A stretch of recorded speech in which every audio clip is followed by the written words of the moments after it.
Hello guys! Hello! Welcome dito sa aking channel, Aquarius. Aquarius, tingnan natin kung anong messages, vibration, gabay energy para sa lahat. Okay. Okay, Divine Source. Divine Source para sa lahat ng Aquarius. Pasensya na kayo guys sa ingay ng electric fan ko.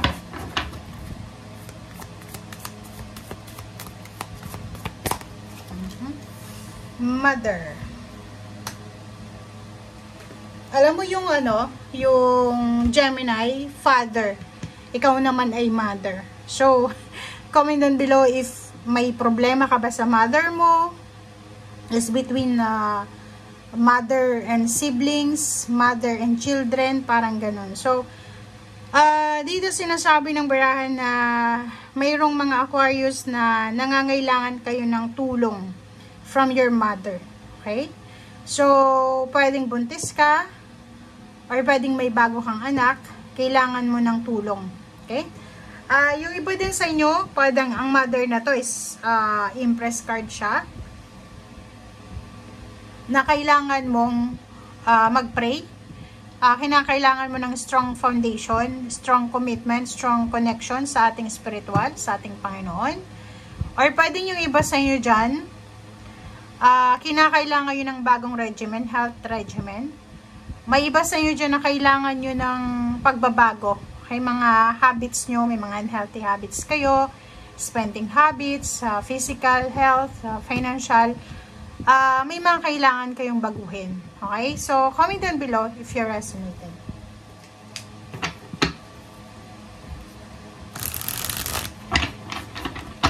Napakaingay ng ating electric fan.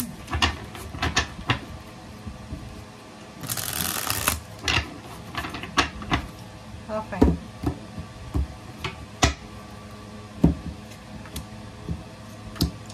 Okay. Doon sa mga Aquarius na siguro marami kayong pinagdadaanan na restrictions. Yung parang pinakasimpleng restrictions dyan guys is yung gusto mong kumain ng, for example, may particular kang pagkain na gustong kainin, pero hindi mo makain kasi bawal sa'yo. Pwedeng restricted ka. May gusto kang bilhin, wala kang pera. May gusto kang puntahan, wala kang pamasahe. Gusto mong mang-ibang bansa, wala kang visa, wala kang pera, parang gano'n. Wala kang resources. So, dito sinasabi na kung yun yung pinagdadaanan mo, kailangan mong maging strong. Kailangan mong magkaroon ng determinasyon, motivation, bravery. Kasi, yung mga ganyang klaseng tao, yung may mga ganyang mindset, mabilis silang madismaya, mabilis silang madisappoint. Kung mahina yung loob mo, kung wala kang confidence, kung wala kang lakas loob, mabilis kang susuko. Okay? Okay, Queen of Pentacles. Yung Queen of Pentacles mo dito, yan yung minamanifest mo. Diba? Nakikita ko sir dito na mayroong mga Aquarius na priority nila yung pera. May mga Aquarius na willing silang makipag-away, makipagkompetensya para lang sa success o para lang sa pera. Which is hindi ka nag-iisa dyan. Hindi naman lahat ng Aquarius ganon. Or alam mo lahat ng zodiac sign ganon. Kaya nga 'di ba, ang dami-daming OFW kasi gustong makipagsapalaran, gustong hanapin tong Queen of Pentacles, gustong ng magandang buhay. So, nakikita ko sir dito, ihanda mo ang sarili mo sa mga susunod na buwan. It's either 5 months from now, February, March, April, May, June, July. Nakikita ko sir dito, posibleng mag-a-apply ka ng bagong trabaho, mag-a-apply ka ng higher position, or gusto mo ng mataas na sweldo. Kailangan mong ihanda ang sarili mo kasi maraming makikipagkompetensya sa'yo. Or kung ano man ang gusto mong gawin, marami kang magiging kakompetensya. Kasi yun yung gusto ng mga tao sa ngayon. Or yun yung gusto. Yun yung in ngayon. Okay? Four of Wands, nakikita ko sir dito na meron din sa inyong Aquarius na posible na mayroong babae dito ng Aquarius na matagal siyang nangangarap, nagpe-pray, nagmamanifest na mabuntis, mabuo yung pamilya, maikasal. Ang posibleng mamanifest na yun. May iba din sa inyo na gusto nyong umuwi ng probinsya, magpatayo ng bahay, parang ganon. Ang posibleng makukuha nyo rin. Okay? Okay, 6 of Cups. So, nakikita ko sa'yo dito.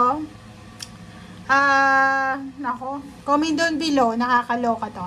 Atong dalawang barahang ito, isang relationship from your past, dating karelasyon, boyfriend, girlfriend, dating asawa, dating ka-MU, kung sino man itong dati na to sa buhay mo, ay posibleng magkita ulit kayo, and yung dati yung relationship ay posibleng madugtungan siya.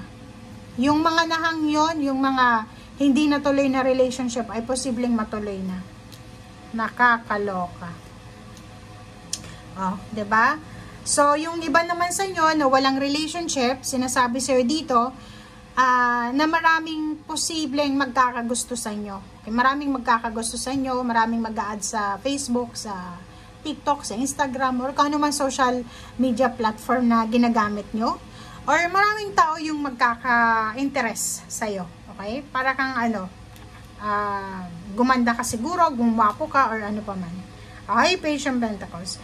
Sa usaping pera din, sinasabi sa'yo dito, Aquarius, na brace yourself, prepare yourself, ihanda mo yung sarili mo kasi in the near future, it's either starting this last 2 months of 2025, it's either November or December or 2026, maraming offering sa'yo, it's either money, cash talaga, pwedeng reregaluhan ka, pwedeng ikakasal ka, may bibinyagan ka, may magbibigay sa'yo ng pera, okay?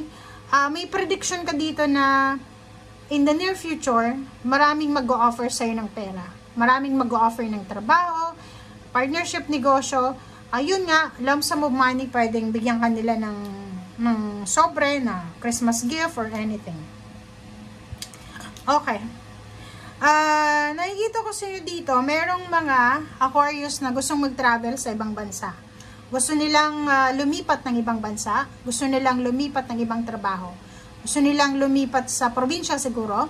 Basta gusto nilang mabago yung takbo ng environment nila, yung routine nila sa araw-araw. But, kahit gusto nila yon, meron silang takot na nararamdaman. Merong damon dito na parang natatakot ka. Hindi ka pa sigurado. Kung hindi ka sigurado sa mga iniisip mo na yan, nandito yung The Hermit, sinasabi sa'yo na pag-isipan mo muna ng mabuti.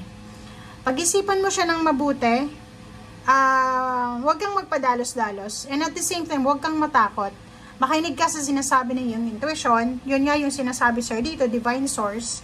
Kailangan mong mag-pray, kailangan mong i-invoke si Archangel Michael for protection, Archangel Gabriel, Raphael, parang ganon, para sa mga needs mo. Okay? Kasi makikita mo dito na hindi ka pa sigurado. Pero ang sigurado dito is may paparating na pera sa'yo in the near future. Okay? Thank you guys. Bye!